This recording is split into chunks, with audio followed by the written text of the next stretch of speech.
Hello friends, welcome to my channel. IBPS clerk notification 2025కి సంబంధించింది release అయింది. ఈ వేకెన్సీస్ వచ్చేసి దాదాపు 10,277 వేకెన్సీస్ ఉన్నాయి. So CRP CSA 15th recruitment process కాబట్టి ఇంపార్టెంట్ డేట్స్. ఈ డేట్స్లో 1st ఆగస్ట్ నుంచి ఆన్లైన్ స్టార్ట్ అయ్యి 21st ఆగస్ట్ వాటికి ఎండ్ అవుతుంది. సో మీరు లాస్ట్ డే వాటికి వెయిట్ చేయకుండా బిఫోరే మీరు ఆన్లైన్ రిజిస్ట్రేషన్ చేసుకోండి. In case any need please comment in the below section. So please support my channel with your valuable subscribe. So coming to payment dates కూడా మీరు 1st August నుంచి 21st August మధ్యలోనే pay చేయాల్సి వస్తుంది. Any window correction అంటే maybe chances ఉండొచ్చు, ఉండకపోవచ్చు. IBPS అయితే క్లియర్గా మెన్షన్ చేసింది కాబట్టి they will notified. So maybe chances ఉంటాయి, ఉండకపోవచ్చు అని. ఇక ప్రీ ట్రైనింగ్ ఎగ్జామ్ అనేది ఇక్కడ ఇచ్చారు సెప్టెంబర్ 2025కి సంబంధించింది. ఈ ప్రీ ట్రైనింగ్ ఎగ్జామ్ ఏంటంటే ఎవరైనా కొత్తగా బ్యాంకింగ్ ఎగ్జామ్ రాయాలనుకుంటున్నారు, వాళ్ళకి ఏదైనా సమ్ రిజర్వ్డ్ కమ్యూనిటీ నుంచి వచ్చిన వాళ్ళైతే వాళ్ళకి ఆ కోచింగ్కి related concepts, banking exam related concepts అన్నింటినీ ఫ్రీ ట్రైనింగ్ కోచింగ్ ఇస్తారనమాట. సో దాన్నే పీఈటీ అంటారు, ప్రీ ఎగ్జామినేషన్ ట్రైనింగ్ అని. సో ఇది సెప్టెంబర్లో మీకు ఉంటుంది. అది ఒక 20 days కానీ 30 days కానీ ఇస్తారు. నెక్స్ట్ ప్రిలిమినరీ ఎగ్జామ్కి సంబంధించిన hall tickets end of the సెప్టెంబర్లో మీకు ప్రిలిమ్స్ హాల్ టికెట్స్ వస్తాయి. ఇంకా ప్రిలిమినరీ ఎగ్జామ్ వచ్చేసి సెప్టెంబర్లో ఉంటుంది. రిజల్ట్స్ వచ్చేసి నవంబర్లో ఇస్తారు. సేమ్ నవంబర్లోనే మీకు మెయిన్స్ హాల్ టికెట్స్ వస్తాయి. మెయిన్స్ ఎగ్జామ్ కూడా నవంబర్లోనే ఉంటుంది. ఇవి ఇంపార్టెంట్ డేట్స్. ఇంకా ప్రొవిజనల్ అలాట్మెంట్ ఇది 26 మార్చిలో జరిగి తెలుస్తుంది మీకు ఎవరెవరు సెలెక్ట్ అయ్యారు, ఏ బ్యాంకులో ఎక్కడ సెలెక్ట్ అయ్యారు అనేది based on the total merit list ఉంటుంది. సో సెక్షనల్ కట్ ఆఫ్ ఉంటుంది అండ్ ఓవరాల్ కట్ ఆఫ్ ఉంటుంది కాబట్టి మీరు మర్చిపోవద్దు. 1/4 నెగిటివ్ మార్కింగ్, 5 ఆప్షన్స్ ఉంటాయి బ్యాంక్ ఎగ్జామ్స్లో. సో కమింగ్ టు నెక్స్ట్, ఇంకా మీకు ఫర్దర్గా చూస్తే ఏమి ఇచ్చారనేది. సో ఇంపార్టెంట్ బ్యాంక్స్, ఏ బ్యాంక్స్ పార్టిసిపేట్ చేస్తున్నాయి ఈ క్లర్క్ నోటిఫికేషన్లో అంటే bank of Baroda, Canara bank, Indian Overseas bank, UCO bank, bank of India, central Bank of India, Punjab national bank, union Bank of India, bank of Maharashtra, Indian bank, Punjab and Sindhu bank. So ఈ అన్ని బ్యాంకులు కలిపి ఈ notification 10,277 వేకెన్సీస్కి fill up చేసుకుంటుంది. దీంట్లోనే different reservations ఉంటాయి and PW క్యాండిడేట్స్కి reservation ఉంటాయి. అన్ని క్లాసిఫై చేస్తారు. ఏపీ తెలంగాణ స్టేట్లోని ఎన్ని వేకెన్సీస్ ఉన్నాయి కూడా ఫర్దర్గా చూద్దాం.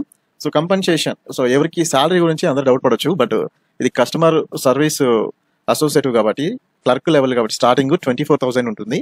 అది బేసిక్ పేమెంట్. తర్వాత మీకు అలవెన్సెస్ కానీ, డిఆర్ఎస్ అలవెన్సెస్ కానీ, ఇంకా సమ్ అదర్ బెనిఫిట్స్ అనేవి మీకు ఇంటర్నల్గా సెలక్షన్ తర్వాత ఉంటుంది కాబట్టి అవి అన్ని కన్సిడర్ చేసుకుంటే ఓవరాల్ శాలరీ ఒకటి వస్తుంది.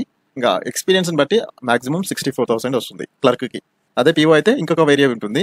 ఇంకా సిటిజన్స్ ఎవరెవరు ఎలిజిబుల్ అవుతారంటే Indian citizen, Nepal citizen, Bhutan, Tibetan and Pakistani, Burma, Sri Lanka, East African, Kenya, Uganda, United Republic of Tanzania, Zambia, Malawi, Zaire, Ethiopia, Vietnam. So ఎన్ని కంట్రీస్ కూడా ఈ ఎగ్జామ్ రాసుకోవచ్చు. ఏజ్ క్రైటీరియా చూస్తే మినిమం 20 years ఉండాలి, మాక్సిమం 28 అండ్ ఏజ్ రిలాక్సేషన్ అనేది మీకు ఇక్కడ కేటగిరీని బట్టి అప్లికేబుల్ అవుతుంది. ఎడ్యుకేషనల్ క్వాలిఫికేషన్స్ ఏజ్ క్రైటీరియా 20 నుంచి 28 ఉండాలి. Age relaxation according to the reservation వర్తిస్తుంది. క్వాలిఫికేషన్స్ అయితే మినిమం డిగ్రీ కంపల్సరీ ఉండాలి. ఆ డిగ్రీ కూడా మీరు కంపల్సరీ పాస్ అయి ఉండాలి. అంతేకాకుండా లోకల్ లాంగ్వేజ్ ప్రొఫిషియన్సీ టెస్ట్ అనేది ఒకటి ఉంటుంది. ఇది క్లర్క్ కాబట్టి మీరు ఒక స్టేట్కైనా వేరే స్టేట్కైనా అప్లై చేసుకోవచ్చు. బట్ ఆ స్టేట్లో కూడా మీరు అప్లై చేసినప్పుడు అక్కడ లోకల్ లాంగ్వేజ్ ఏముందో అది కూడా మీరు టెస్ట్ పాస్ కావాల్సి వస్తుంది. దానికి మీకు సర్టెన్ టైం ఇస్తారు. ఆ టైంలో మీరు అక్కడ క్వాలిఫై సెలెక్ట్ అయిన తర్వాత లోకల్ లాంగ్వేజ్ని నేర్చుకొని ఈ ఎల్ఎల్పిటి అనే ఎగ్జామ్ని క్లియర్ చేస్తే మాత్రమే మీకు జాబ్ ఇస్తారు, లేకపోతే otherwise you are skip. So ఎవరైతే క్వాలిఫికేషన్ డిగ్రీ ఉంటుందో వాళ్ళందరూ కూడా ఆనర్ బిఫోర్ 21st 8th 2025 కల్లా మీకు బోర్డు రిజల్ట్స్ కంప్లీట్ క్వాలిఫికేషన్ మీ హోల్డర్ అంటే మీకు ఒరిజినల్ డాక్యుమెంట్స్ అన్ని మీ దగ్గర ఉండాలి. అది ఇంకా ఇన్ కేసు ఎవరైనా జాయినింగ్ దాకా మేము వెయిట్ చేస్తాము అవి అంటే కుదరదు.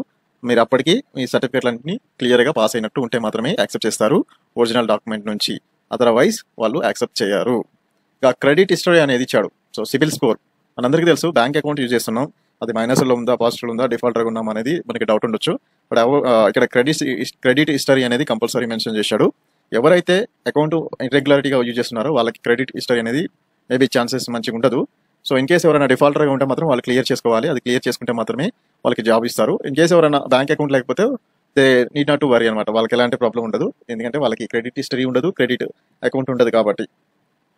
సో ఇక్కడ ఇంకొకటి నోట్ మెన్షన్ చేశాడు, this requirement is not a pre condition to apply. మీరు అప్లై చేసుకోవడానికి ఎలాంటి ప్రాబ్లం ఉండదు, బట్ సెలెక్షన్ అప్పుడు మాత్రం ఇది ఒక ప్రాబ్లమాటిక్ థింగే. సో అందుకే మీరు కంపల్సరీగా ఎన్ఓసి తీసుకోవాల్సింది. ఇంకా అప్లికేషన్ ఫీజు చూస్తే 175 rupees SC, ST, PW, ex service man, DESM candidates, 850 for all other. ఇవి ఎగ్జామ్ ఫీజు. ప్రిలిమినరీ ఎగ్జామ్ ఏమేమి ఉంటుంది, 3 sections ఇచ్చాడు. వాళ్ళని 1 hour టైం ఉంది, 100 questions వస్తాయి.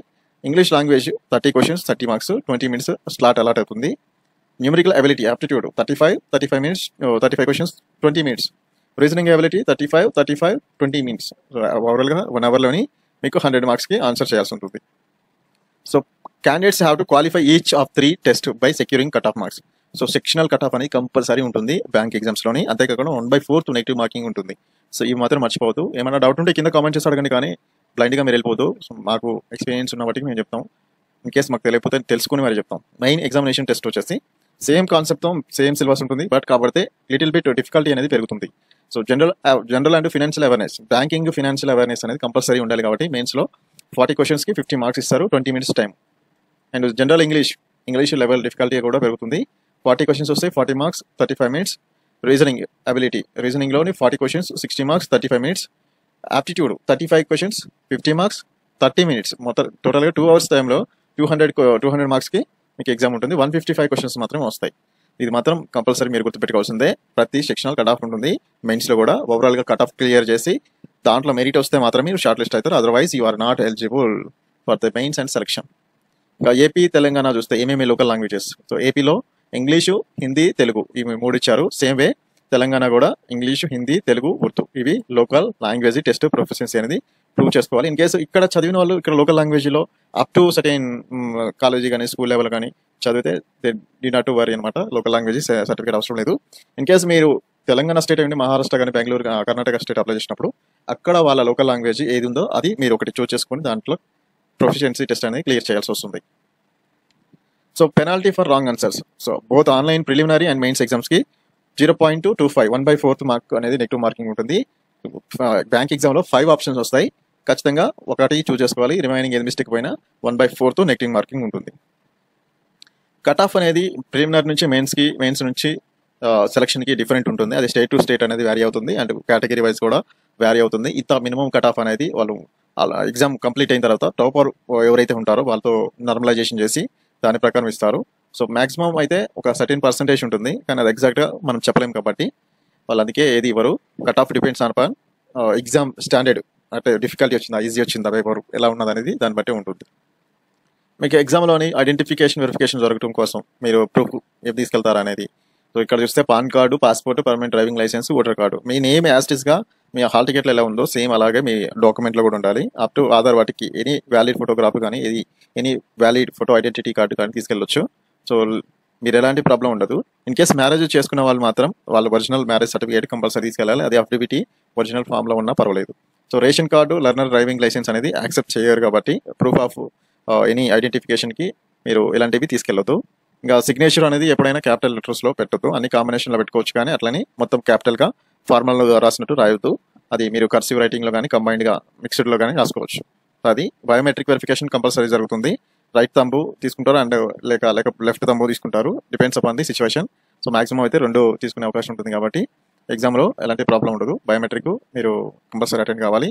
ఎవరైనా బయోమెట్రిక్ ఫెయిల్ అయినా కానీ మీకు ఎగ్జామ్లో మీరు అటెండ్ అయ్యి ఎగ్జామ్ రాసినా కానీ ఫెయిల్ అయినట్టే. సో అది ఎక్కడ ఏ స్టెప్స్ మిస్ అయినా కానీ మీరు రిజెక్ట్ అయినా ఇంకా అర్థం చేసుకోవాలి.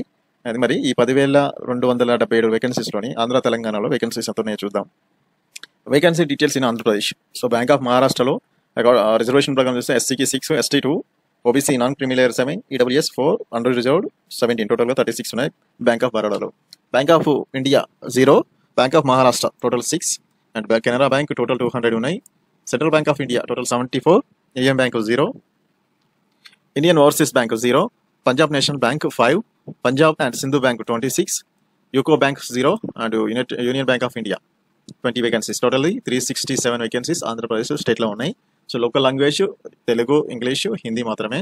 అదే coming to Telangana vacancies details.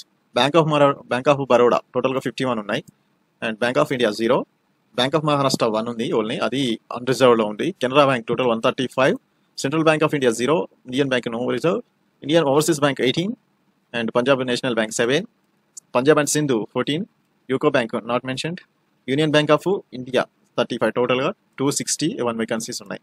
Total 261 vacancies. అవి 367. ఇవన్నీ కలిపి మొత్తం ఒక 600 అబోవ్నే ఉన్నాయి బోత్ తెలంగాణ ఆంధ్రప్రదేశ్లోని. ఇంకా అది మరి ఇంకేమైనా డౌట్ ఉంటే చెప్పండి కింద కామెంట్ చేసి. సో మీకు ఏ డౌట్ ఉన్నా, ఈవెన్ ఎగ్జామ్ పాయింట్ ఆఫ్ వ్యూలో మీకు ఏమైనా డౌట్ ఉన్నా చెప్పండి. మా ఫ్రెండ్స్ ఆల్రెడీ ఎగ్జిస్టింగ్ ఎంప్లాయీస్ ఉన్నారు. Even though we're also prepared for that.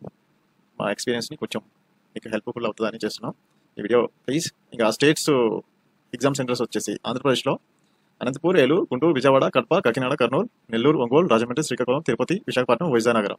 So ఇవన్నీ ప్రిలిమినరీ ఎగ్జామ్ సెంటర్కి. మెయిన్స్ గుంటూరు, విజయవాడ, కర్నూలు, విశాఖపట్నం, విజయనగరం.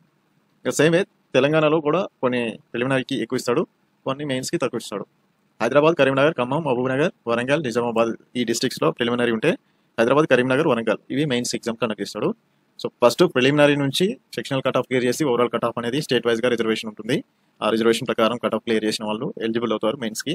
మెయిన్స్లో ఎవరైతే మళ్ళీ సెక్షనల్ కట్ ఆఫ్ క్లియర్ చేసి mains overall section cut off clear చేసి రిజర్వేషన్ ప్రకారం వాళ్ళ యొక్క రిజర్వేషన్ ప్రకారం మెరిట్లో ఉంటారో వాళ్ళు మాత్రమే ఫైనల్ సెలక్షన్కి సెలెక్ట్ అయ్యే అవకాశం ఉంటుంది. అదర్వైజ్ మీకు ఎలాంటి మెరిట్ లిస్ట్ అనేది ఇక్కడ మెన్షన్ చేయరు, డైరెక్ట్గా సెలెక్టెడ్ ఆర్ నాట్ అనేది చెప్తారు.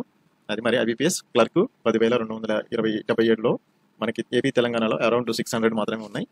మరి ఇంకేదైనా డౌట్ ఉంటే కింద కామెంట్ చేసి చెప్పండి. మరి ఇంకేమన్నా మీకు అర్థం కాకపోయినా కింద కామెంట్ చేయండి. Please support my channel. Thank you. Please subscribe. Thank you.